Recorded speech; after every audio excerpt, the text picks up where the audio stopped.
Welcome back, dear students. In this lesson, we are going to discuss about expression operators. So we want to look at how do you do arithmetic and things like that with your variables and things in Solang Solidity. And at the same time, as usual, we'll be looking at it wherever there's any differences or confirm if they are similar to what you have in vanilla Solidity for Ethereum or EVM machine, just like Solang Solidity for Solana.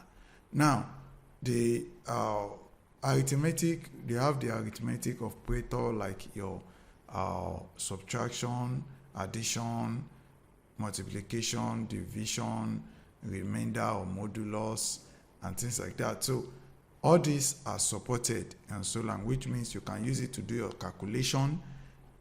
You can use it for your variable.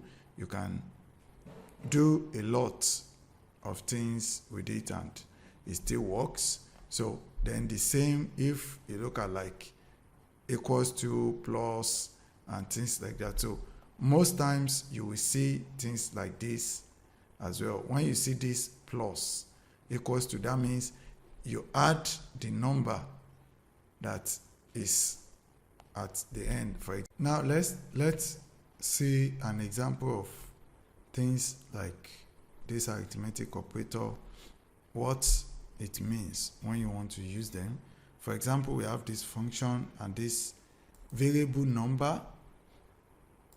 Let me try and just copy this over.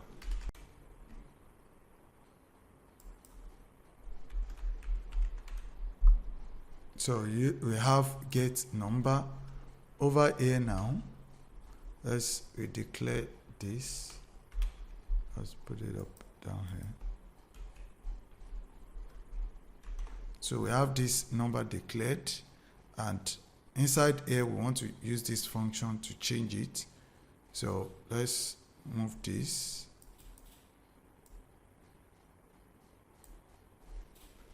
So it will be uint. So we don't need to declare it. So we just assign it number plus equal to 1. Then we can return number. So there will be issue here because this is returning as bool. Remember, we are returning, and the value you are returning, the data type should be the same. That's why it's good. You should be aware of those data type we discussed earlier. So bool, and this is integer. So this should either return int 64 or uint 64. So preferably you always use uint, except you are sure the number going down to negative will have no effect on your code. So contract, if not, always use uint. So, and since we are on Solang Solidity for Solana, we use uint 64 instead of uint 256 on EVM. And also on EVM, you can just put it like this, uint, and it will be interpreted as 256. So, but here let's put it 64. Yeah. So you can see it now that the compiler is not complaining, because what this means is that whatever this number is holding, I want to pass +1. So anytime this function runs, it will add +1 to that number. So if this number was 2, 3 before, then this become 3, 5, and things like that. So that's how you use things like this. So it's the same thing as this number. Now saying this number equals to number +1. You understand? So it's the same thing as you come here and saying number +1. You can see it. So it's just like a shorthand.